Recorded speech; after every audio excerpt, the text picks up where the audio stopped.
In our headlines, Israel is to open an embassy in Uganda to start direct flights to Entebbe.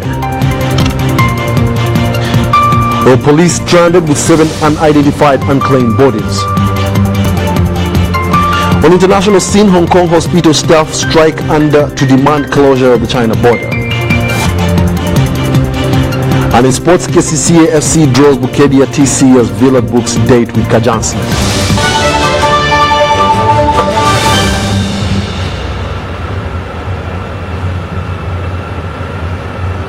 It's always a pleasure, and thank you for joining us here at UBC TV, broadcasting live from Nile Avenue. In our top story today, President Yoweri Kaguta Museveni has returned from Luanda, Angola, where he attended a one-day quadrilateral summit in the capital of Angola that was hosted by the President Joao Lourenço to seek ways of resolving issues between Uganda and Rwanda. The President was on arrival at Entebbe International Airport screened for the coronavirus by the Ministry of Health medical officials at the airport as a measure by the Ministry of Health in the country to ensure that the disease was ruled out.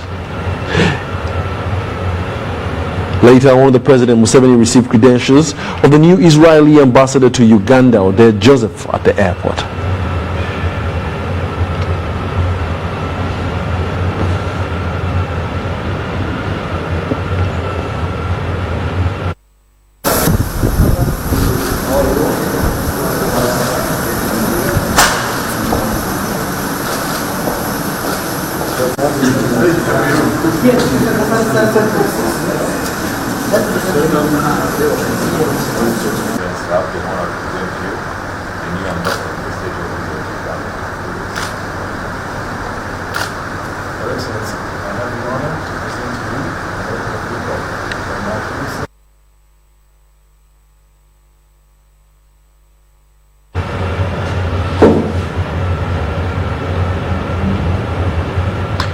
On the same note, the Israeli Prime Minister Benjamin Netanyahu has concluded his one-day official state visit to Uganda at the invitation of the President Yoweri Kaguta Museveni.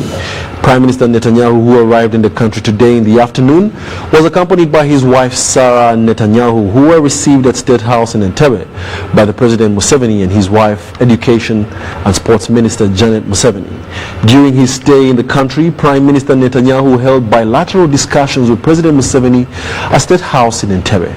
Addressing the media at the conclusion of the Prime Minister's visit, President Museveni said that he, together with his guest, had a long discussion on a number of issues of mutual importance between Uganda and Israel, especially in the area of defense and security, agriculture and industry. On his part, Prime Minister Netanyahu said that Israel will never forget the historic friendship and bond between Israel, Uganda and African continent as a whole that stretches far beyond centuries. He said that his latest visit to Uganda is meant to open a new chapter in the relationship between Israel, Uganda and Africa.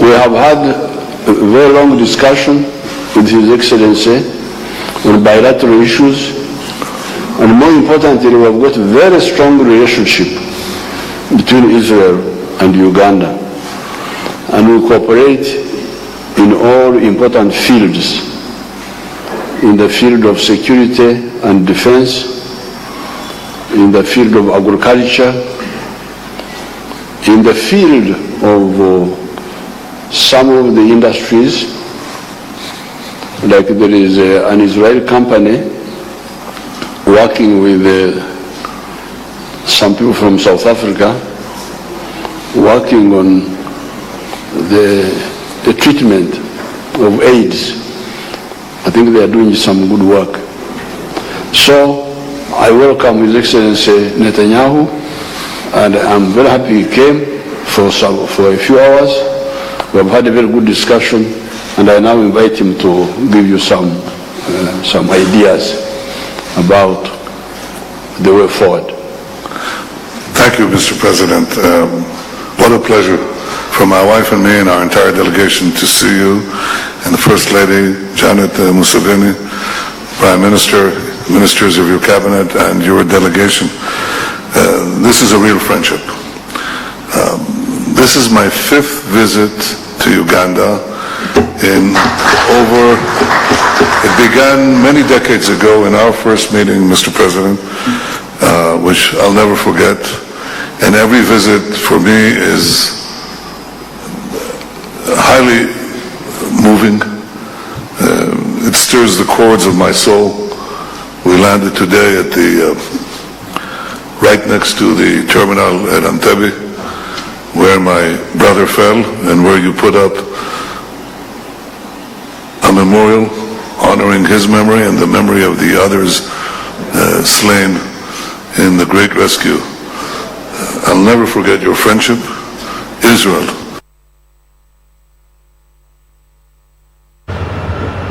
The More News police have 7 bodies of unidentified persons who allegedly died last week from different parts of the country. These include 3 border riders and 1 Starlink Junior bus passenger traveling to Chihihi Town Council in Kanungu District on the 29th of January. Police Deputy Spokesperson Pauline Amaye appeals to everyone searching for their missing loved ones to check with any police station. Police have released a list of crimes and other related events for last week, indicating that close to 10 people died under unclear circumstances. While some were as a result of accidents, others remain unclear, leaving the force stranded with 7 unidentified and unclaimed bodies. And would like to encourage that if you're missing a loved one, please come to the police stations closest to you, and we'll let you know so that you can come and identify these people. During the same week, one Ashraf Kasim, a UPDF officer attached to Uganda Wildlife Authority, died after he was attacked and killed by elephants in Nyamugasani. The community was attacked by an elephant, and in an attempt to shoot the elephant attacked him and killed him. So I would like to encourage communities as much as possible to live in harmony with these animals. Police cautions the general public and border cyclists to be vigilant. 2 is to ensure that if you're going to take a passenger whom you're not used to, whom you don't know, please try to make sure that you don't take them in dark areas. 3 would like to encourage riders to also retire, to have a point in time during the day, evening, to retire from work. Meanwhile, police have issued traffic guidelines and cautioned schools and parents to be vigilant as this year's education calendar starts. Surveillance and crime intelligence, especially in and around banking malls, has also been enhanced to ensure that those who are paying school fees are able to pay safely. Relatedly, police are investigating a number of cases, including defilement in Rampara and Chikube districts, and attempted murder, as well as kidnap of an 11-year-old girl in Wakiso. There are incidences of, we had an incident of suspected drowning, 2 incidences, and this happened on the 28th. One was in Lake Victoria at Chigo Prison. We also had an incident of attempted murder on the 28th at Kabumbi Zone, Nansana Municipality, Wakiso District, where we suspect mother, Nagai Juliet, to have picked her son, Lukwago Badru, 9 years, from sleep, carried him and threw him in a nearby swamp, where she left him for dead. Dorcas Kimono, UBC TV News. Quite unfortunate events right there happening in the city. However, we move on. The Kampala capital city Lord Mayor Arias Lukwago wants the implementation of the newly passed KCCA law to be suspended. Now, he claims that the law has stripped him of powers on budget preparations and planning for the authority, vesting them in the executive director and the city minister. Now, as Philip Aguta reports, Lukwago wants the law suspended till Parliament fixes the defects in it. The struggle for power in Kampala Capital City Authority between the Lord Mayor, the Executive Director and the City Minister still linger after a law presumed to have harmonized it was passed. Lukwago claims the law, which was passed by Parliament last year and assented to by the President, has given the powers for preparing the KCCA budget to Executive Director, besides to the office of the Lord Mayor. So those two provisions are key. One, actually, they constitute what we call the executive powers. The power to initiate programs for the development of the capital city, and also powers to prepare the budget and present the same to council.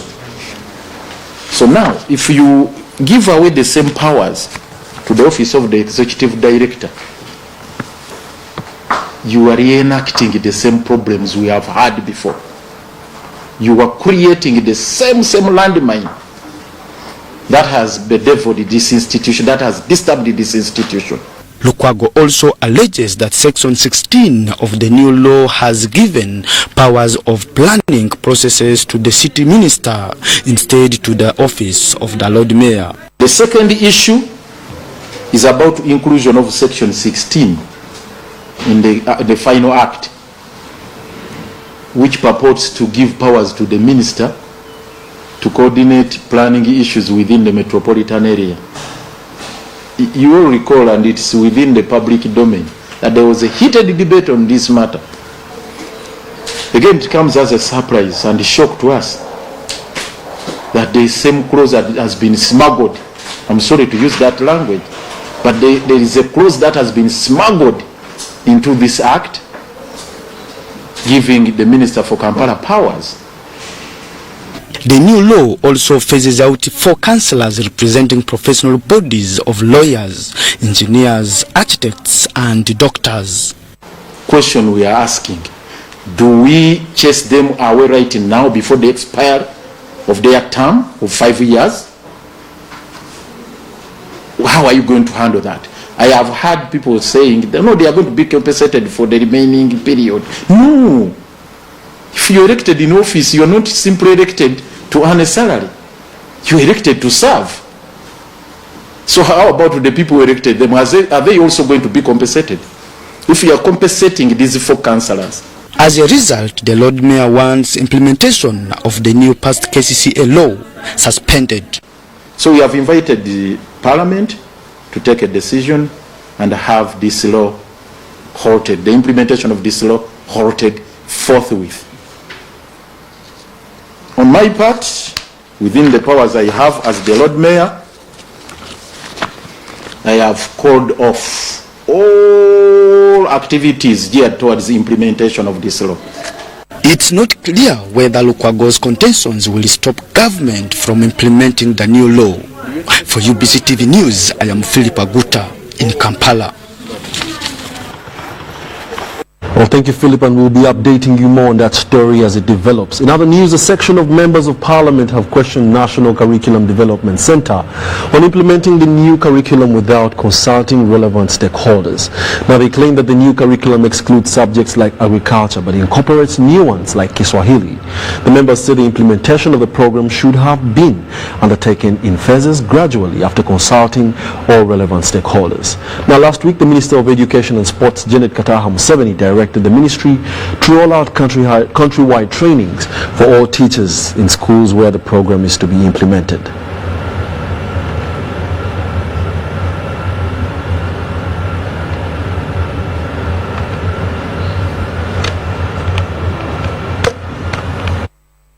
We need a minimum of about 5,000 teachers across this country. Swahili is not worth making it compulsory to our learners. It is a hobby and should only be treated as so. Secondary school subjects, they are elective subjects and compulsory subjects. Uganda's history, even now, if you go to any class, from P3 up to P7, children are asked, what is the backbone of Uganda? The backbone of Uganda is agriculture. Now, agriculture has been turned into an elective, then PE has become compulsory, and political science. And Swahili. But when you are talking about self-sustaining citizens, do you think they will self-sustain themselves in the Swahili and agriculture and the PE, or they will be self-sustaining in agriculture?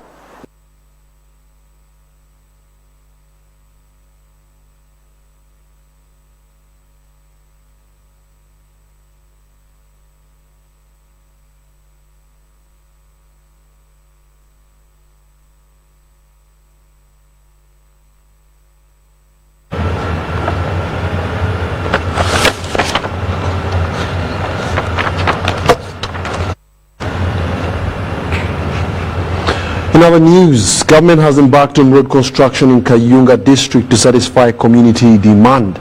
The construction starts with Kayunga-Busana Road, and the road network from Kayunga town will link Kayunga district to Kamuli through Isimba Hydropower Dam. We'll take a look. Kayunga district has no highway.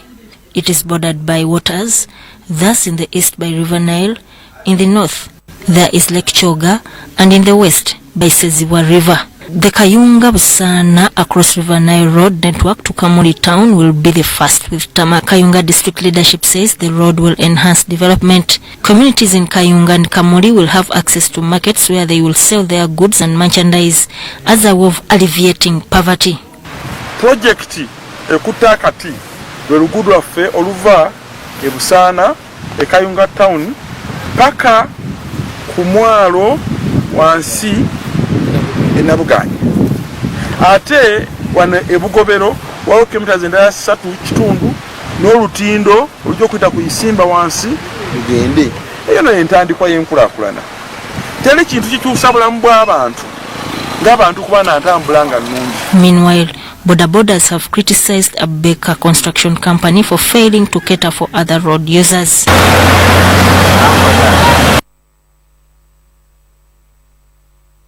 Well, thank you, Sudat Kaya, and that takes us for a short break. We shall return with more news tonight. Please do not go far.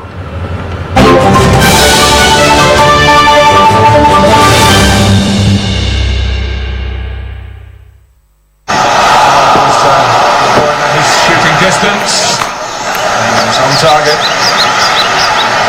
Mama Nyaro, sweetie Bambi, where are you? Perezako simu, I wanted to get some soup. Oyagala wankoko? The soup you want is for MTN. Mulimuchi? Daily band, I can call any network. Chikuru wakana nyuburingi nefoni I show you. We have added more Kasupu to MTN daily voice bundles. You can now call all networks using the same voice bundle at the same price. Dial *160*21# to load an MTN daily voice bundle and call any network. Everywhere you go, MTN.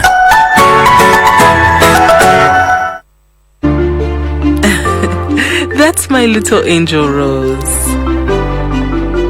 Together with millions of other children, my daughter Rose is assured of learning something new every day. Moses, my husband, just like many other commercial farmers, has his business supported so he can provide for us. When my other little one was on the way, even with my pregnancy complications, it was a quick, smooth ride to Mulago Specialized Women and Neonatal Hospital. Also, my new baby was able to make it through his first days with the help of specialized equipment thanks to the reliable electricity which has also been extended throughout the country. All this and more has been made possible because of you.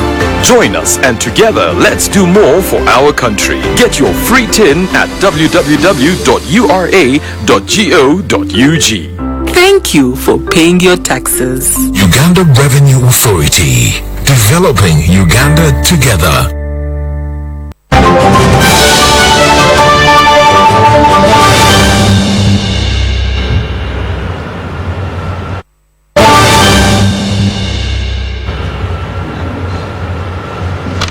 Welcome back. You're still watching the news tonight here on UBC TV, broadcasting live from Nile Avenue. Also, do remember we're streaming live on Facebook and YouTube under the tags UBC TV.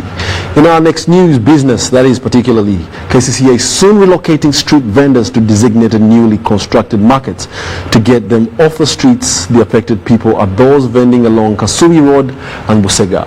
Now, KCCA Executive Director Chitaka Andrew told the press at Media Center in Kampala that 89 billion Ugandan shillings have also been set aside to construct a traffic control center. Ivan Carr reports.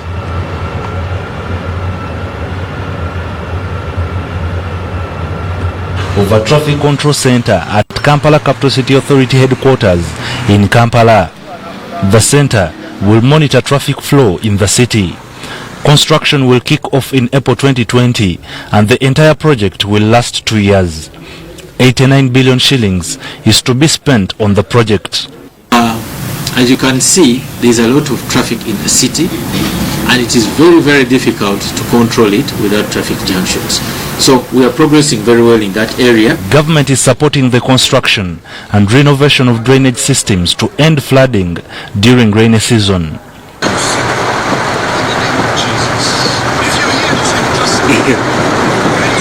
The public, on the other hand, is advised to manage garbage disposal. Presently, all the garbage is combined together, the plastics, the plastic bottles, the Cavera, the bottles, glass bottles, and the biodegradable material. This is going to stop, and anyone who will be keeping their garbage in a combined form will be paying higher fees. More markets have been constructed to cater for business vendors selling merchandise on roadsides. Come March 2020, those operating along Kasubi Road shall be relocated to the new market. In addition to that, we are creating space along Allen Road and Nachivo Place Road, presently called John Sebana Chizito Road. We are creating a wide walkway there which can accommodate pedestrians and street vendors, and very soon, within the middle of this month, we shall be unveiling it and allocating it to vendors who want to transact by the roadside.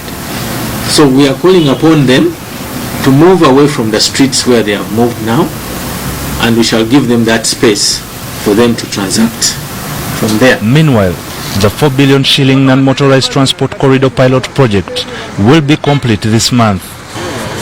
Whereas the project has received public criticism, Kampala Capital City Authority is confident that it will provide an organized shopping experience. The businessmen who purchases their things from Chikubo, you order them to carry their luggages on the what? On head up to where they can find their vehicles, which is very impossible. We shall have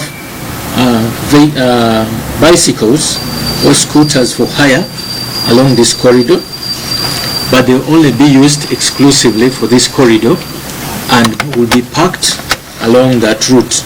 So the users, those who subscribe to using them, will be able to use them. I hear that the plan is that it's going to be for pedestrians, but I think it shouldn't be like that, because companies like City Oil, who are paying a lot of tax, are going to lose their customers, which means we'll reduce on the taxes which they are supposed to pay. But I want to assure them that all this will be in the past once the NMT is operating properly. Most of the works in KCCA roadmap shall be complete by the end of 2020, though more work lies ahead of maintaining, renovating many roads in the city center that have outlived their use to ensure a sustainable transport system is achieved. Ivan Kahwa and Sebida Andrew, UBC News.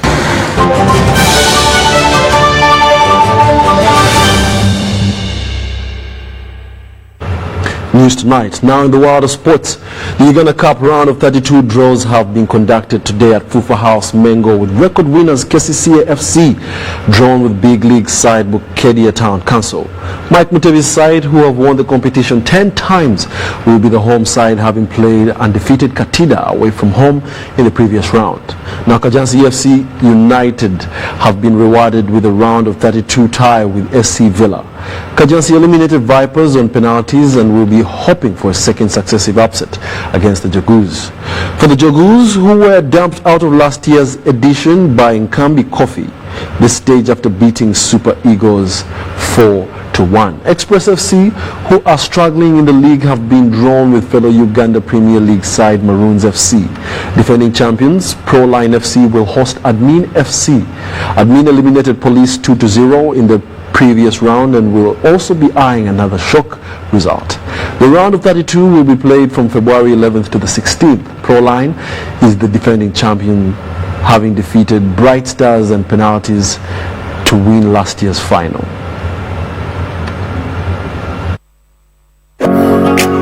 It's no secret that ICT makes learning easy. The strides made in our field could not be possible without it.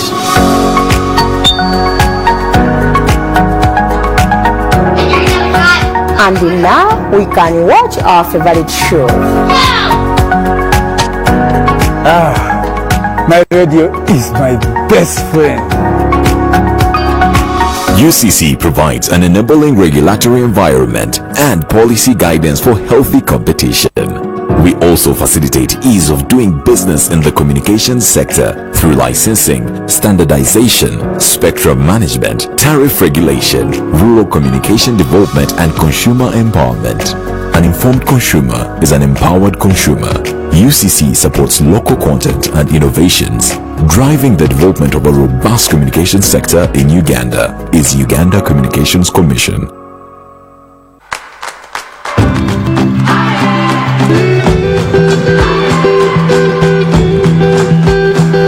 Dial *185*6#, follow the prompts and make instant school fees payments. Airtel Money. Instant, secure, borderless.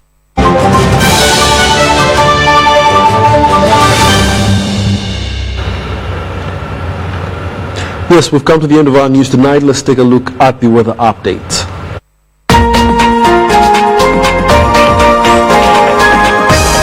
Brought to you by NEMA, ensuring sustainable development. Good evening. We started over there with a heavy downpour for areas around Lake Victoria Basin, Kampala, our capital city inclusive. And by 9 a.m. this morning, we received a rainfall report from our selected stations we have across the country.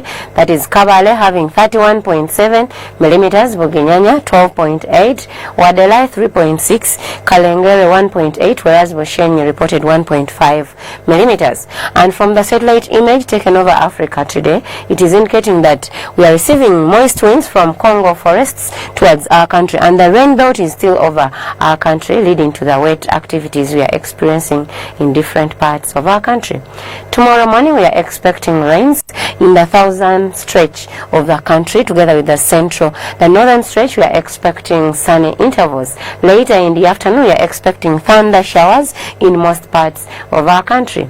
The maximum temperatures will rise to 29 degrees centigrade for the northern sector. Around Lake Victoria Basin, we are expecting them to go up to 27 degrees centigrade. And for Kabale Highlands, a maximum of just 22 degrees is expected. Elsewhere on the globe, we are expecting thunder showers for Kigali at a maximum of 26 degrees centigrade. Rains are still expected for Paris and Mombasa. Sunny conditions for Dubai at a maximum of 20 degrees centigrade, whereas cloudy conditions are expected for London. Thank you for keeping us company. Join us tomorrow, same time. Have a blessed night.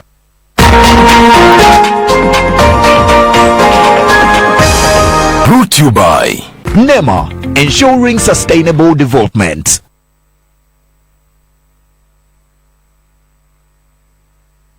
Sign out.